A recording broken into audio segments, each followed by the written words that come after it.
Hello and welcome to my channel. I'm so grateful that you are here and listening to my ramblings, and I do hope that if you like what I have to say, that you will like and subscribe, because that seems to be the secret to YouTube is to getting your voice out there, is to get people liking and subscribing. So please do that if you find what I have to say of value. Well, today I am going to talk about retrogrades. And yes, retrogrades.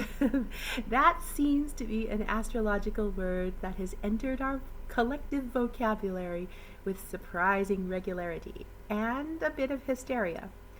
Unfortunately, it is almost always associated with fear and blame, and that would particularly be Mercury retrograde. So I would love to be a voice to help shift that perspective. I do think we are entering the age of Aquarius, and Aquarius is the sign of the astrologer. So I think in this time we will have a language of astrology, a collective language, and I hope we will see cliches transform, and particularly transformation when it comes to the apparent movement of the wandering stars on the ecliptic plane. So, if you are listening to this, I am going to assume that you are interested in astrology because you are a person on a spiritual path, and you are probably devoted to the evolution of your soul. I will assume that you know that the path of light and the study of light in the cosmos will be a guide for you on your journey. And I think that one of the potent keys to that door is to look deeply into retrogrades. Now, I need to apologize to all of my friends who are listening. I know I have made these exact points many times, like actually cut and pasted the exact points into many posts when many retrogrades have happened. So I do apologize if I'm reiterating many things that you heard before, but honestly I think there's some differences in here too, some more information that I've discovered. So thank you to my friends for your patience. So this video is my thoughts on retrogrades, and it applies to all retrogrades for all planets, all signs, all time. So this is a timeless recording. However, I have to say that I am recording this in 2020 during the first Mercury retrograde of the year, and I actually hope to have this posted for the Mercury Cazimi, which is conjunction with the Sun tomorrow. And I do have to mention that because there is something special in 2020. This year, we will experience all planets in retrograde at some point. So that is not a common occurrence. There are some planets that don't retrograde every year. So this year, this feels like the perfect time to share my thoughts about a retrograde. So I think I'll start with some etymology. It's always a good place to start. And then a little science of retrogrades. So in Latin, retrograde means backward step, and planet means wanderer, and planets were called the wandering stars, as the lights of the planets do appear as stars, and they move and they dance across our skies. So to me, a retrograde is part of the complex dance of the heavens, and if all dances were just forward steps, it wouldn't be very interesting, would it? So I'd like to talk a little also about the mechanics of a retrograde. And I think that the most important point I want to make about that is that it is all about perception. So from the view of Earth, the sun travels, I'm sorry, not the sun. From the view of Earth, we travel across the sky on the ecliptic plane, and it appears as if the sun travels around the Earth on the ecliptic plane. Of course, we know differently now, but so it is the rise in the east and the set in the west on our horizon of all the luminaries and lights in the heavens. Nothing ever really goes against the motion and spin of the Earth, except our perception, except I should say comets. they can go whatever direction they want. But the lights that we see in the sky, they are always in the flow of the, I'll just say, the river that we see around the earth, the rise and the set, the east to west. Now, there are a few things in astrology, which cycles really, that utilize the retrograde motion. And these are some of my favorite studies. They're fascinating and enlightening, and I will absolutely be making more videos about the retrograde motion in a chart and in our skies and in our consciousness. So, a retrograde happens as the Earth passes another planet in the orbit of the Sun. And it is when the planet is closest to the Earth. So, if we're having a Mercury retrograde, it is when Mercury is closest to the Earth. So that's intensified energy. So it's always been given as an analogy with retrogrades. It's kind of like vehicles passing each other. And so for a moment when a speedier car is passing a slower car, there can be a feeling that that slower car is actually going backwards.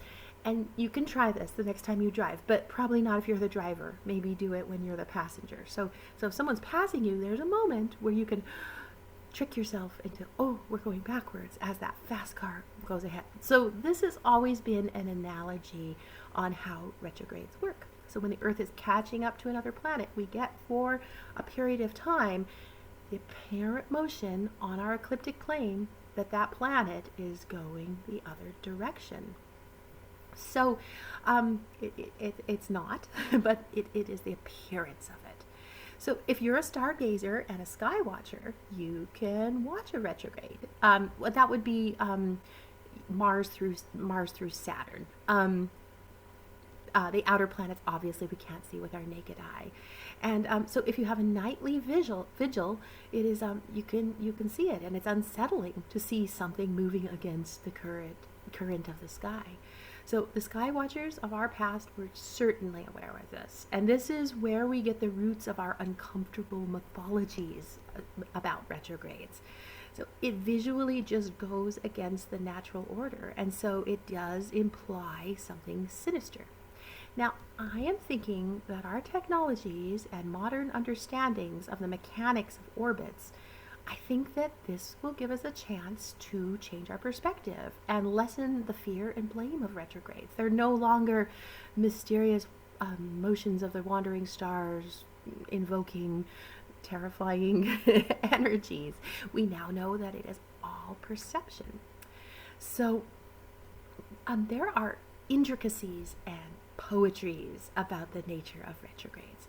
One is that they not only visually appear, if you were watching them, as they were going in backwards motion on the ecliptic plane, but they actually make loops and zigzags in the sky on that backwards dance. And sometimes these loops cross the ecliptic plane, and that is symbolically significant. And if this is interesting to you, I would urge you to look into the work of Gary Caton. He has done quite a lot of work on these loops and zigzags, and he sparked my knowledge on that particular aspect of retrogrades. And Gary Caton is a definitive voice for Mercury. So I would say, please look into the work of Gary Caton. He is a genius. So retrogrades, there is an element of intensity with a retrograde. Now, as I said before, a planet in retrograde is in its closest position to the Earth during that retrograde. And so inherent in that is a concentration of the energy of that planet to ours. So also, the dance of the retrograde in its backward stepping motion means there is an intensity of the energies over degrees of that area in the retrograde. So this is where we get the concept of the retrograde shadow, because there is a portion of the sky that does get more intense attention from that planet. So the shadow is where the degrees in a retrograde, where the motion begins and ends. So the planet appears to stop before the retrograde, and this is called stationing. So if you have a planet in forward motion passing the degrees, that will be revisited in the retrograde motion, and then the third pass of those degrees in forward motion again. So if you know anything about mythology and fairy tales, you will know that there is always magic in the number 3. And we will definitely see more about the number 3 again. So even though I wanted to keep this recording timeless and to apply to all retrogrades, I'll use the current Mercury retrograde that we're in as an example to explain the shadow period of a retrograde. So the one that we're experiencing at the moment begins at 12 Pisces and then goes back to cover the space in between 12 Pisces and 28 Aquarius. So on February 17th in 2020, Mercury was at 12 Pisces and stationed, which it holds still in the sky. And then the retrograde begins. And that officially began on February 18th, 2020. So it goes all the way back through those degrees to the 28th degree of Aquarius, where it's stationed, again, held still. It will station, I'm sorry, on March 10th, 2020, and then on March 11th, Mercury will be in forward motion again. So this period of time is the period of the retrograde. This is the backward dance of Mercury. Now, to add the shadow period onto that, so when Mercury was at the 28th degree of Aquarius, that actually happened on February 2nd. Then we have the retrograde. And then the third pass will be all the way up to when Mercury once again reaches Pisces, 12 degrees of Pisces on March 28th. So you can see when you count the shadow period into those degrees that Mercury covered in this retrograde, the 12 of Pisces to 28 of Aquarius, that actually is a period of time where we can look from February 2nd to March 28th, which is a really significant period of time, and that is over what would it be, like 14 degrees in the zodiac. So those 14 degrees in the zodiac are getting intense concentration of energy from Mercury. So in those 3 passes too, the magic 3, we're getting 3 chances to really examine what those degrees mean for us and the events in our lives that happen in that period of time. So I would love now to talk about some of the remarkable geometries of retrogrades. So all of the planets beyond Mars, so that would be all of the planets, Jupiter, Saturn, Uranus, Neptune, and Pluto, they go retrograde every year. And this is actually because our orbit around the sun is 360 days, or 365 days, and it's shorter than theirs. So the retrograde is because of our motion, not theirs. And I think that's a really interesting point, that when it comes to those outer planet retrogrades, it is much more about our movement around the sun than those outer planets. So this is amazing. These planets always retrograde when they are in trine with the sun, and that is considered a harmonious and beneficial aspect. So what it is when they're separated, if you drew a line in a chart between sun and an outer planet, they're 120 degrees, or a triangle from the sun. And so the beauty of the trine, is that there's an elemental quality to this substance. And so it really does speak, when these planets are in retrograde, to our elemental what our matter, our elemental makeup. So so that the elements, I should say, there are four, and that is four triangles within our zodiac. Each sign has an element associated with it, and so those are fire, water, air, and earth. And so the outer planets are in the same element as the sun when they go retrograde. Now, I should say, once in a while, when a planet is changing signs, the retrograde can start at the very, very end of a sign that is not sharing an elemental quality, but essentially it is a trine. So yes, I think it is a chance to change our physical nature of the world we're in when we have a retrograde in trine. So this is more attention on the number 3. And so the number of manifestation and enchantment is absolutely the number 3. And a trine is a connection between elements of the same nature. So fire to fire, water to water, etc. So it is the geometry of what we are made of, the structure of matter, and actually also of density, because the elements are all about the density of our matter.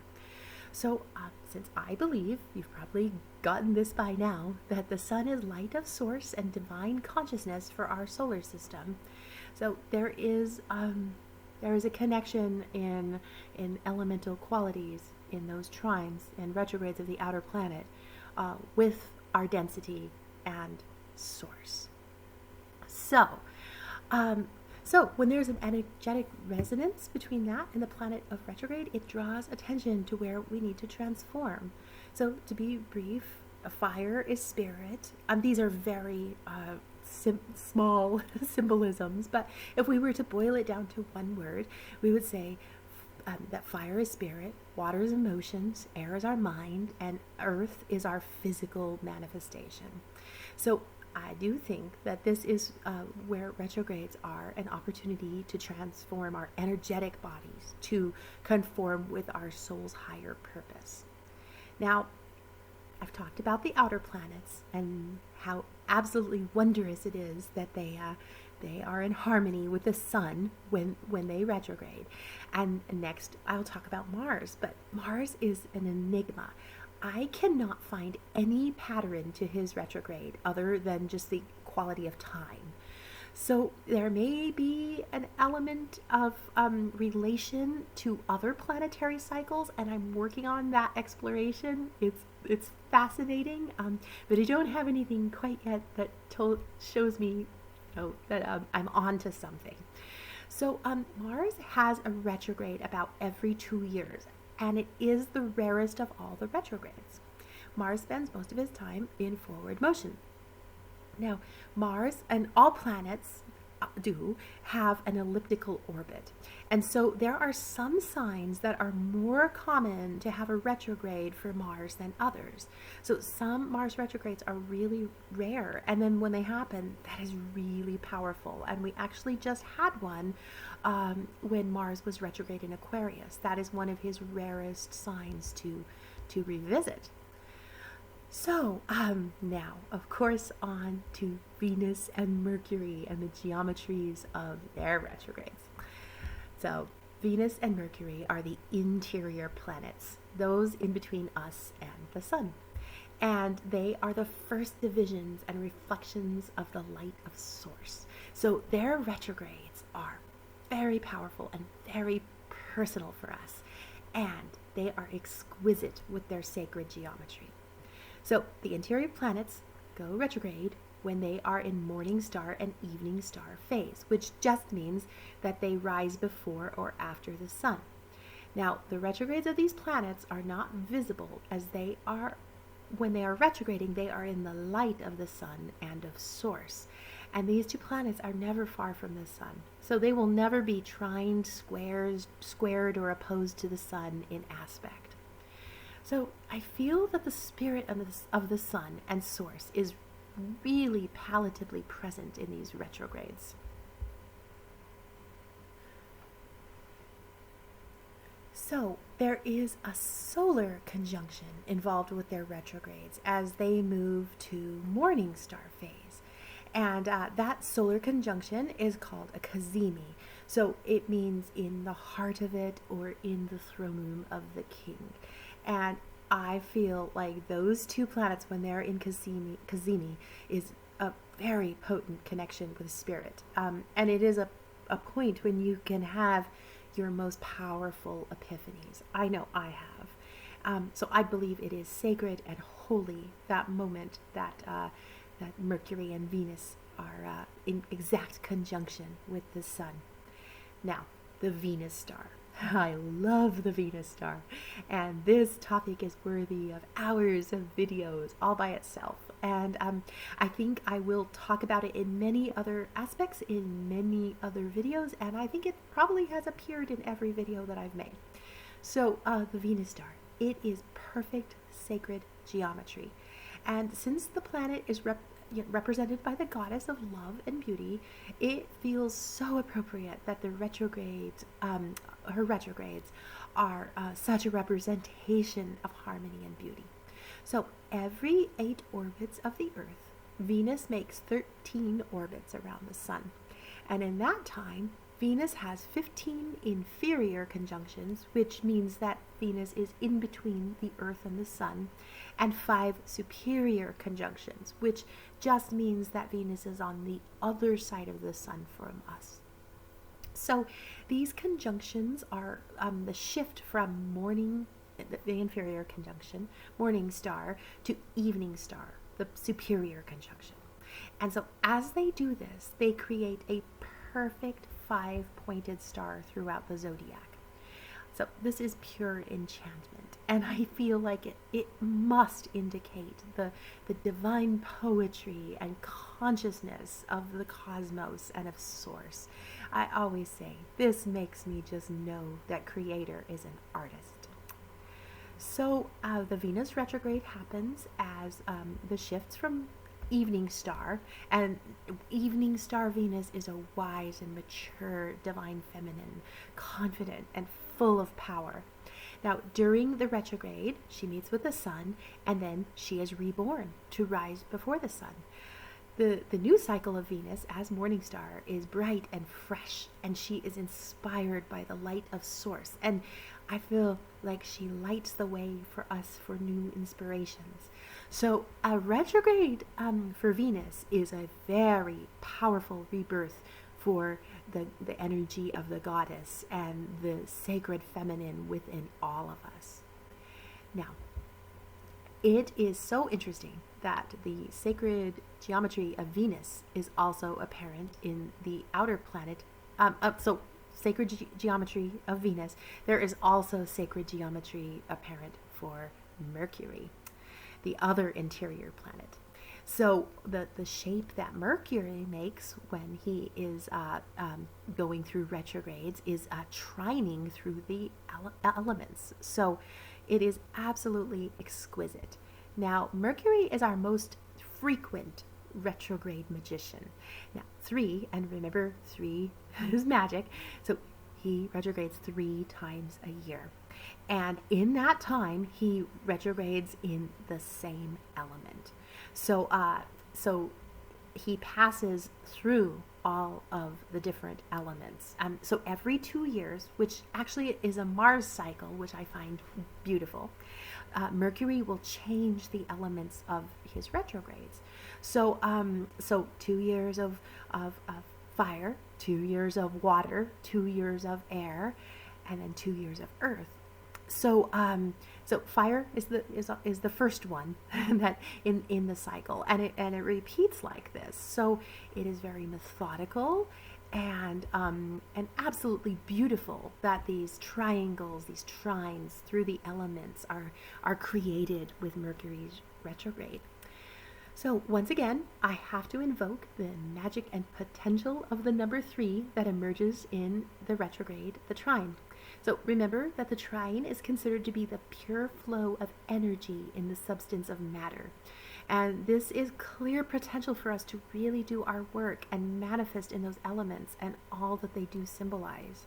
We have most opportunity to use the magic and healing of a retrograde with Mercury.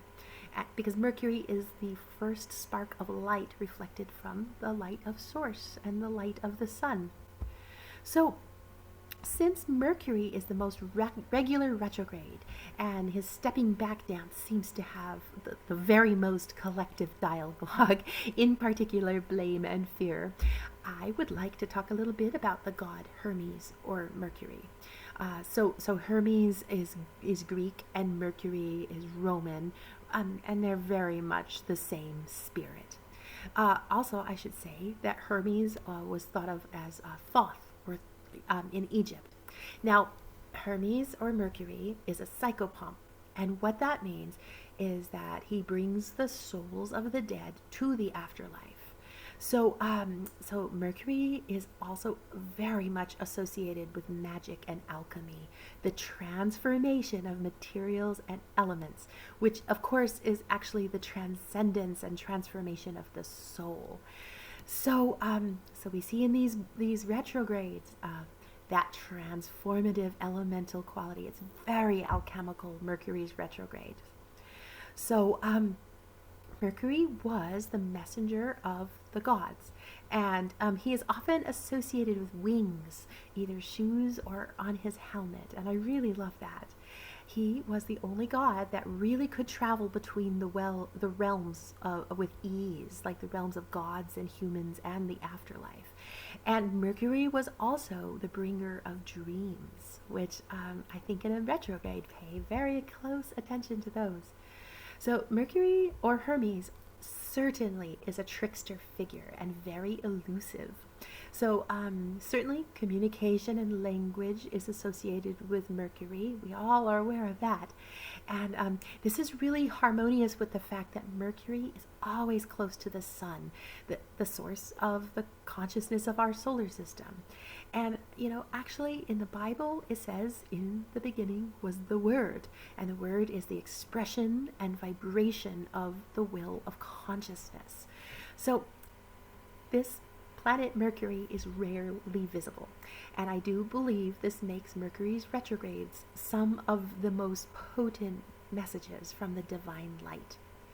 Now, Hermes or Mercury carried the caduceus, the winged wand entwined with snakes, and it's very similar to the rod of Asclepius, and that is what we use now for the symbol of medicine.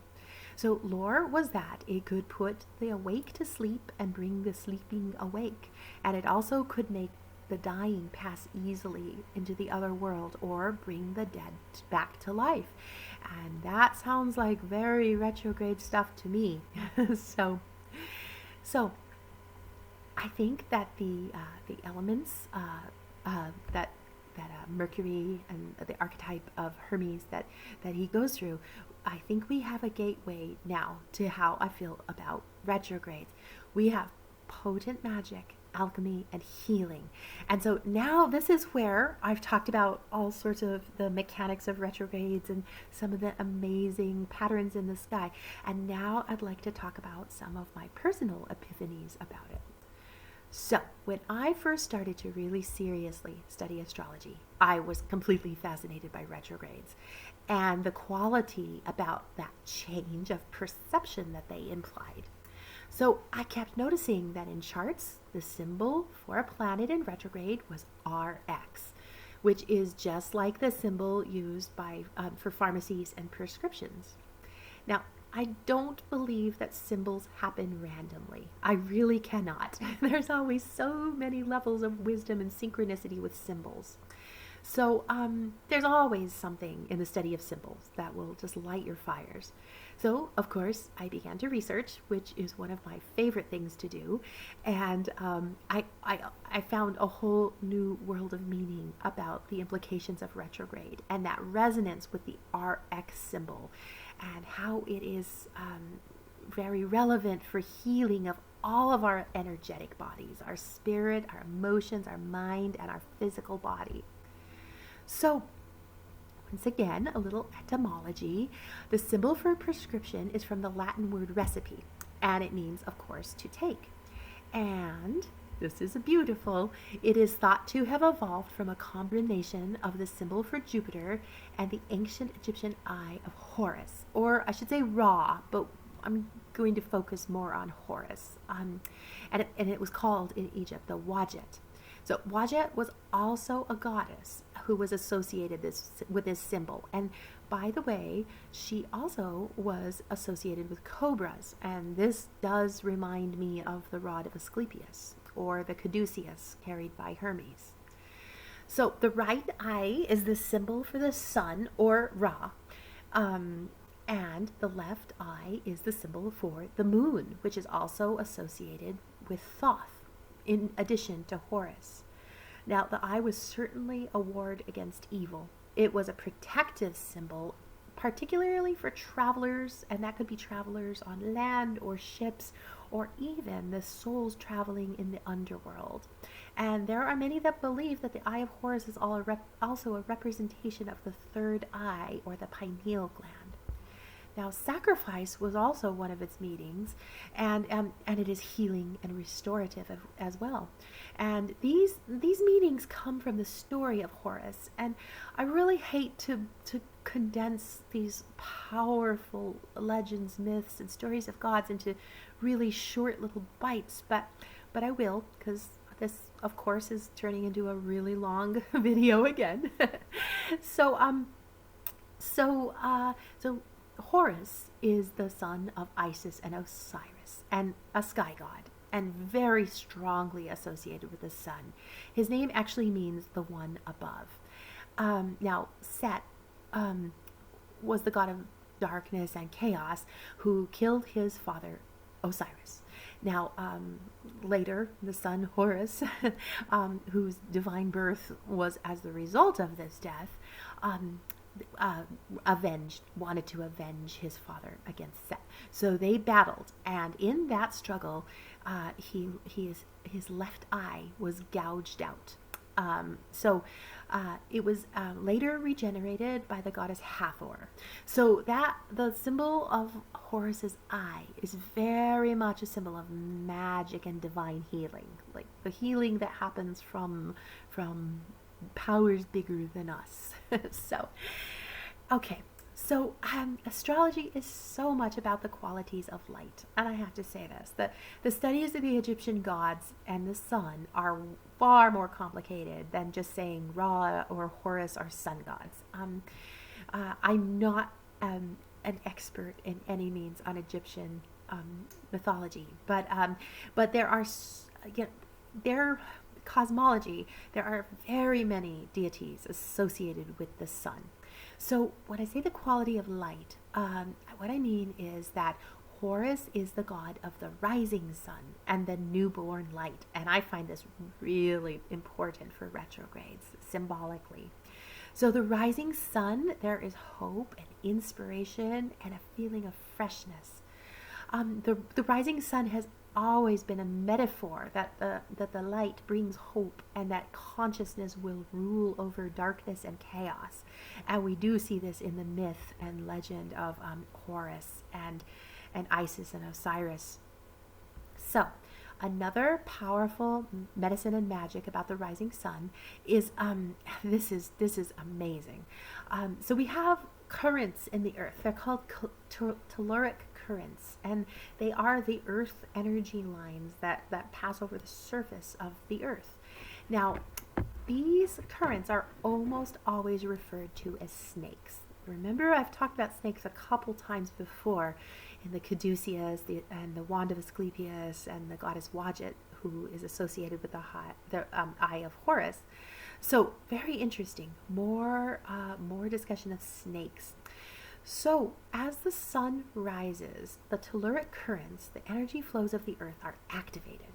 So on the side of our planet that the sun is touching, the energy currents flow to the equator.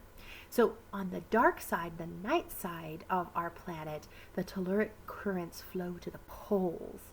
So essentially what I'm trying to say is that, so it's significant that the sunrise energy shifts the flow of energy lines in the earth. And I feel like that is also a very retrograde symbolism as well. So the energy flows towards the sun. So it is so much to do with healing, and then with the Eye of Horus being that newborn sun, I think that speaks much to what a retrograde can accomplish with the healing arts. So, so the quality of light of the rising sun is very symbolic. Egyptians called death the westing. I love that. And it was because the journey of the sun from rise to set was the journey of the soul as well.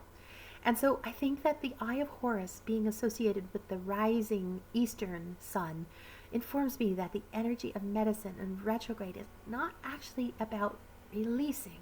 A retrograde is not the time to give up on something. It is about hope and healing and repair. And Horus being the rise of the sun means that the light of source is ascending, it's growing and expanding. And it is an opportunity to bring a fresh perspective to what comes to awareness during the retrograde, and then heal it, as I feel it still has so much potential and so much life force. So a retrograde is not usually about a release. There is a great excitement and great power and potential about anything that is on the ascent or the rise. Okay, so now to magic.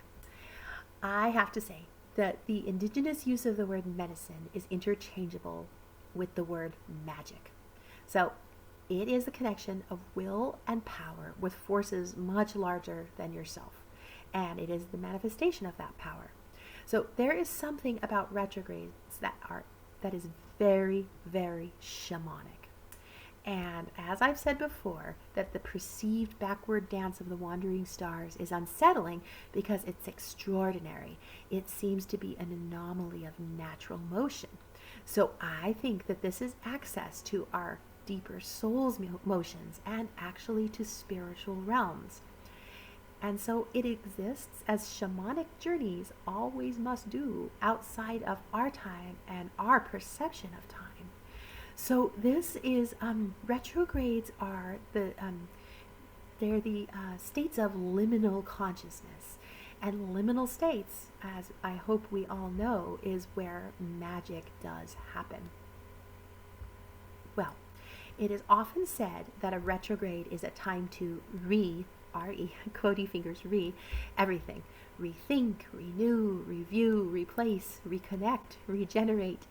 Everything gets a second chance during a retrograde. And that is magic, because even though you're physically in our physical 3D world not getting a chance to redo some events or energies, in a more shamanic way, you are traveling back in time during a retrograde to redo things. And so it is, once again, all about the intention of the perception. So when we're approaching a retrograde, really think, how do you want to redo it? So it is also said about retrogrades that they are very internal, and it is very much a process of going within. And I definitely agree with this. So that is, since I believe that it is a step into a time out of time and a backward dance in our perception, then I would have to say that that process is all internal. So I think situations may happen in our external world during a retrograde that activate that internal work. So things will happen that will bring to your awareness what that work is to be. But all of the spiritual accomplishment during a retrograde happens within. So it is trusting with an open heart and a great desire to evolve that you can use these times to access spiritual guidance and to heal and empower your soul. This is the perfect time to meditate and be open to the signs that your spirit will absolutely give you when your pure aspiration is to become a more enlightened being. It is there in the retrograde. So I will say, and I say this very often, that astrology is about the light. It is more specifically about being the center of the light and being whole. So, there's a myth, and it's one of my favorite myths from the Orphic tradition, and I adore it. This is of the great cosmic egg that was in the cosmic sea of chaos and darkness. It was entwined by a snake, and that is called the Orphic egg. And from the cracking of that egg came light and the first god, Phanes. Now, you don't hear much about Phanes, but Phanes was the god of light. And as the light of Phanes spread and separated throughout the cosmic sea, it became creation, and it became the experience of the light to separate from itself, to experience itself. So we see this in the Bible. We see this in Platonic and Hermetic traditions. Actually, I think that there is some version of the light being the creation in every tradition. So I believe that the desire to reunite with the light of the one, of what we are all made of, is the ultimate quest. So astrology is the study of light, of the path to bring you back to center and back to the light of the one and the light of source. So I feel retrogrades are a powerful and potent tool to help a soul collect its light. So its backward step will help you find those hidden glowing gems from the past, and that's the near and the far past. And then you can put them into your medicine bag to help grow your power and reclaim your light. So I have to hope that some of this information that I've shared about retrogrades has been really inspiring to you. Inspiration is a vital ingredient to shifting perspective and perception. I think in the knowledge of some of the exquisite intricacies of a retrograde, you may feel a little of the awe that I do in the divine dance. I think that a state of wonder and awe is a consciousness where fear is very hard to cultivate. And I am hoping that that's what we can move to with retrogrades, like less fear and blame and much more wonder and awe. All right, so now how to use a retrograde. So I will give you 3, and of course it's 3, it's magic, but I'm sure in the future I'll find more ways. So I'll give you 3 ways to find these secret hidden spiritual gifts in astrological charts with retrogrades. And here is the important thing though. It is all about intention and awareness. So do your research into the retrograde and its qualities and see how it is personal for you, and then be conscious. Watch for signs and synchronicities and even dreams, and Mercury retrograde is especially potent for that. And you will just know when a situation during a retrograde is significant and beyond the ordinary. So be open to what emerges and listen to your guidance from your higher self once you embark on these magical shamanic journeys in retrogrades. Okay, so for all of my retrograde advice, it is really essential you must have a birth chart. So you can go to astro.com, and in minutes you can generate a birth chart if you have your birthday, your birthplace, and your birth time. And you can do it without time, but I do, come as close as you can to the time. It's very, very powerful. Also I should tell you, there's an app you can get for your phone, and it's free, or you can buy the advanced version for like $5. So it's Astro Charts, and it's amazing. You can pull up birth charts from hundreds of years. You can do research into retrogrades, into conjunctions. I mean, you can really do almost as much with this phone app as you can with really expensive software. And then you can take it everywhere you want to go with you in your pocket. So if you're bored, you can start researching your retrogrades. So I recommend that as well. Okay, So once you've got a birth chart, there are hundreds of YouTube videos on the basics of learning a chart. And maybe someday I'll make one too.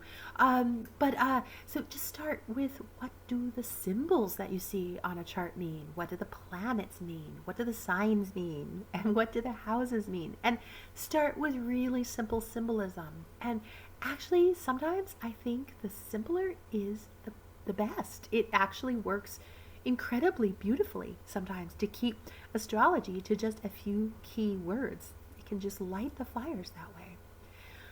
All right, so the first way to use the magic and medicine of retrogrades is a retrograde in transit.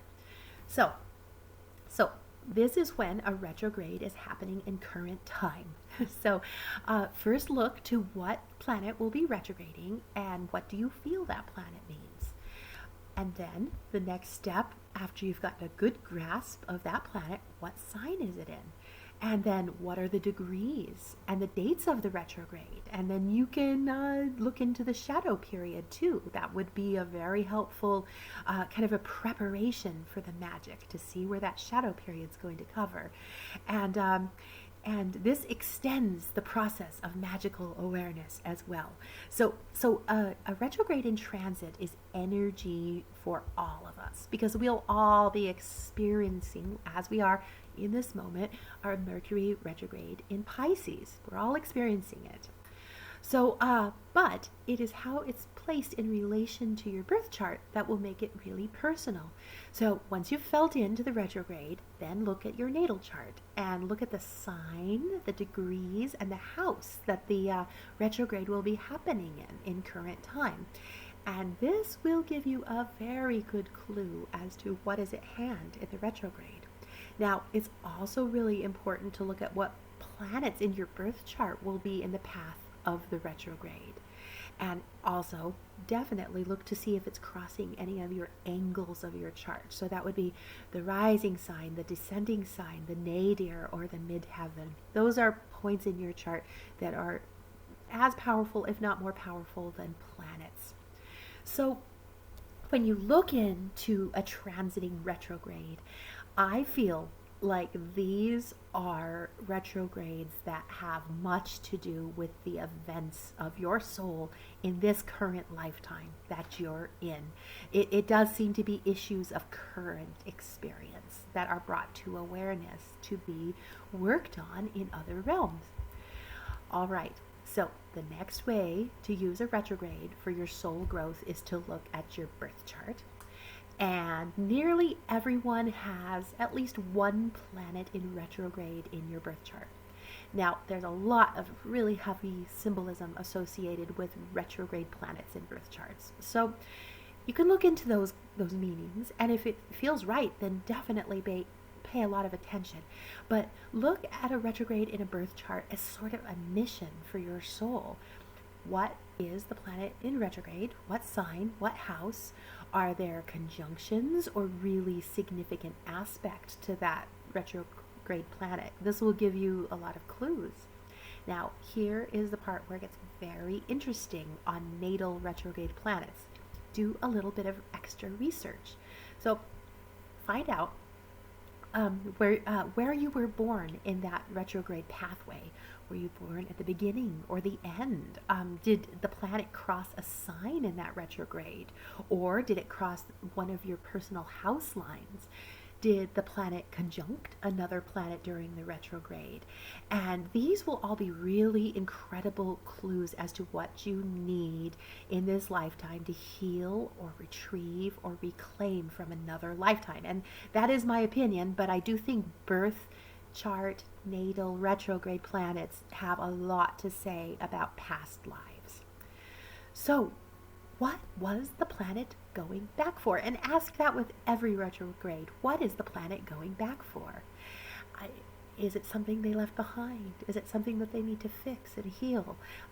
Is it a memory that needs to be gone back for? And I promise you that the more you look into natal retrogrades, the more sparks of inspiration you will find for healing and wholeness and power in this lifetime. And maybe it would help a little if I gave you a personal example, because of course I know my own birth chart more than anyone else or anything else. So I will say in my birth chart, I have one planet in retrograde, and that is Jupiter. Now, Jupiter, I was born at the very end of a retrograde with Jupiter. So I take that as meaning for me that this mission of what Jupiter is going to retrieve is nearly done. I've almost done it in this life. I've almost accomplished that magic and medicine of what Jupiter is going back to reclaim. My Jupiter is also in Aquarius, so and it's in the very, very early degrees. So to me, that says a lot as well. That trip, that shamanic trip that Jupiter is making in my birth chart, is doing it in Aquarius style, and it's in my 7th house, so I can look for those clues with relationships. And that's just boiling it down to a very simple, very simple explanation. Okay. So, you've looked at transit retrogrades and retrogrades in your birth chart. Now, if you're a little bit more advanced in astrology, and I should say advancement doesn't mean, it just means you've put a little more time into studying the oddities of astrology, I would say to look at the progressed chart. And this is where deep, deep magic and synchronicity lie for retrogrades. So a progress chart is when a natal chart is advanced a day for every year. It is like time has been very, very slowed down, and it actually feels like it's really multidimensional. It operates like another layer of vibration within your birth chart, and this is where I have seen some of the most amazing astro magic happen. Coincidences, manifestations, and predictions, they happen in progress charts. And retrogrades in a progress chart are really powerful. So if you have a planet in retrograde in your birth chart, there is a very, very good chance that during your lifetime, you will have that planet go direct in your progress chart. Now, I have to say here that Jupiter through the outer planets go retrograde for a really long time. So there is a chance that they wouldn't change if you were born at the beginning of, or even the middle of these outer planet retrogrades. You're not going to experience an energetic shift. But if you were born at the very end of an outer planet retrograde, you may be experiencing in your life a shift in energies to forward motion. Now, so that requires a little bit of research and a little bit of playing with progress charts, moving them forward and seeing what happens. And it's a beautiful thing to watch. Okay, also in a progress chart, it is really possible that a planet that you were born with in direct motion will become retrograde during your lifetime. This is really significant. So changes in that hum of planetary energy in your progress chart can manifest as changes in the energy of your 3D life. So it's really remarkable how it manifests. And maybe once again, it might be helpful for me to give an example of my own birth chart. In my birth chart, I have Mars in Taurus, and Mars was in direct motion, but just a few days after I was born, Mars went retrograde. So that shows up in my progress chart. So for all of my life so far, I have a Mars that is in retrograde motion, that is spending a very long time in my life, going back to the sign of Aries to do retrograde magic. And I have thought about this quite a lot. I will hopefully, if I live a long enough life, get to experience what a forward motion Mars in a progress chart is. And I think something really amazing will happen when Mars changes progressed direction. Okay, so there are 3 ways to really feel into your magic of retrogrades. Now, I have to say, after all this rambling, that I'm not going to promise you that if you are on a spiritual quest, open to all the lessons of magic and healing of retrogrades, and have a pure and open heart, that retrogrades will be easy. It's probably the contrary. But don't forget difficulty happens in life all the time, not just during retrogrades. So, the secret to this is it's about your perspective. And when your perception of things changes, everything changes. And that is a promise. So even though retrogrades will still probably show up in difficult ways, when your perspective on them changes and you look at the challenges that emerge with retrogrades as a really beautiful key to a door to advance your soul's journey, those challenges suddenly seem still painful, still difficult, still expensive, but they're more of a quest, and they're more of a magical journey to the core of yourself. So when you realize this, the illusionary aspect and the changing perception is the greatest gift of all in a retrograde. And, I think maybe it might be helpful if I did share a few of my personal experiences with retrogrades, because I've been trying for a very long time to change my perception of retrogrades, moving from the, oh no, Mercury's going retrograde, I might have to get a new computer type of stuff, to looking at it as powerful initiations and chances for soul evolution. So since I said Mercury retrograde and tech problems, that is one of the mythologies of Mercury retrograde, that we will all have problems with our electronics. Well, yes, once I've had many expensive Mercury retrogrades. Once I had a phone that was not very smart. Now, I love music. And I was really attached to the way my phone worked. I had a little music device. It was just like a little, I can't remember what they're called now. You could just download music onto them, and you didn't have to be connected to the internet. You could just carry it around in your pocket. And I had one of those, and I had a music service that I had downloaded thousands and thousands of my favorite musics onto them. And during a Mercury retrograde, suddenly that company said no more downloading onto devices that are offline. You have to have a device that's connected to the internet. And I raged. I was furious. I didn't want to change the way I did things, but I broke down and I bought a smartphone. So I don't even want to tell you how long ago it was that I bought my first smartphone, because you'd probably be embarrassed for me. But I bought the smartphone so I could keep my music on my device at all times in my pocket. And you know what? As much as I was angry of getting my stable world of music in my pocket changed, it turned out to be the most amazing blessing to have a smartphone, because not only did it help me to keep in touch with people a little better, but it actually gave me the chance to have the astrology chart app in my pocket at all times too, which has advanced my knowledge and experience of astrology. And I can read charts anytime, any place. So it was a blessing to have that paradigm shattered during a Mercury retrograde. Now, I've also experienced Mercury retrogrades with cars more times than I can even recount. And yeah, they're usually expensive. I'm going to knock on some wood right now. Once I was driving my work van up a mountain, and not a mountain, a very steep hill.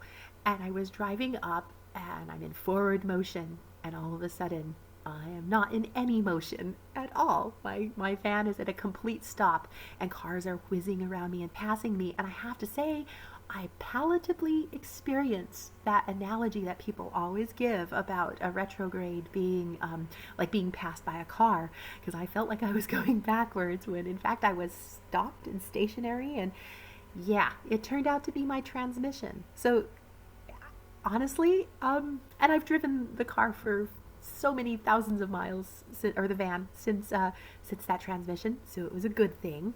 And you know what was also a good thing? Since Mercury is a trickster, I have had more belly laughs about the fact that I experienced the classic analogy of retrogrades during a Mercury retrograde with my transmission. All right, Mars retrograde. A few years ago, I got 3 speeding tickets during a Mars retrograde. Funny thing is, I I'd never gotten a speeding ticket before in my life, and then I got 3 in a row. It was, yeah. So I learned some lessons there about maybe not trying to play games with the GPS and beat the GPS. so, so a lot of these cliches in retrogrades do happen. They do happen, but they can happen to advance you and to give you significant and powerful changes in your life. Now I'm going to share my most powerful retrograde story, and then I will end this. So, in my birth chart, my favorite point of my chart is the placement of my Venus. I am wild about it, and it has inspired me more than I can even recount. Well, in 2018, we had a Venus retrograde that was almost precisely exact to my natal Venus. I mean, I'm talking 0.03 degrees off from being exact to my natal Venus. Now, when I first saw this, I knew something absolutely powerful and life-changing was going to happen during this retrograde. And since I am so devoted to the energies of the goddess and the divine feminine, I really believed that this retrograde was going to be my great initiation. This was going to be the point where I connected with my inner feminine and to the goddess. And I was so very, very excited about this retrograde. So as it is approached, I was prepared to do all of these magical healing and to go reclaim these beautiful feminine parts within. And as the retrograde began, a week into it, my mother, who I was very, very close with, had a simple outpatient surgery. Something happened, and I still cannot say for certain what that something was. Something did happen during this simple surgery, and she went into a coma, and she passed away and died. And I have to say that it is absolutely spooky. The day that Venus was cazimi and conjunct the sun was the day of her funeral. So the timing of it all is unbelievable. And I was right. I was absolutely right. This Venus retrograde was probably the most powerful and significant transit of my life. But it didn't manifest the way that I expected. I thought it was going to be, bouquets of roses and kisses of starlight from the goddess. And instead, it was the deepest grief and darkness that I have yet experienced. But you know what?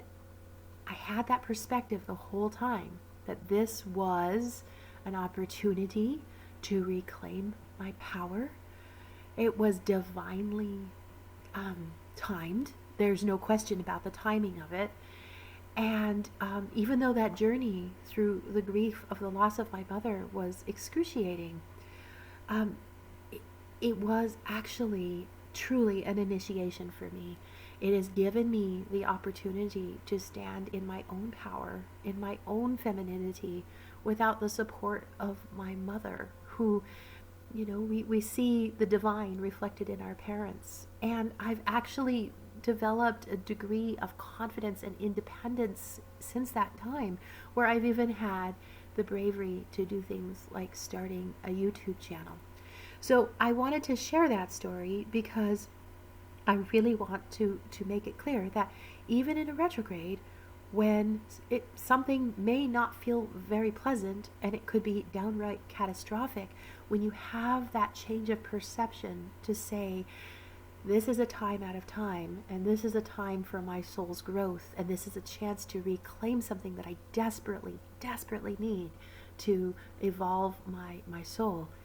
When you keep that in mind, no matter what happens, you're on a higher level, and you see the divine plan that your soul agreed to be here in this life. Okay, well, I have made this far longer than I intended. I was thinking, oh my goodness, I'm so excited. I'm going to finally have a short YouTube video, and I think it's not short at all. so, so thank you, and listen to this again. Listen to this every time there's a planet in retrograde. You will have a new journey every time. So I wish you all light and beauty on your journey, and thank you so much for being a part of my world. Thank you.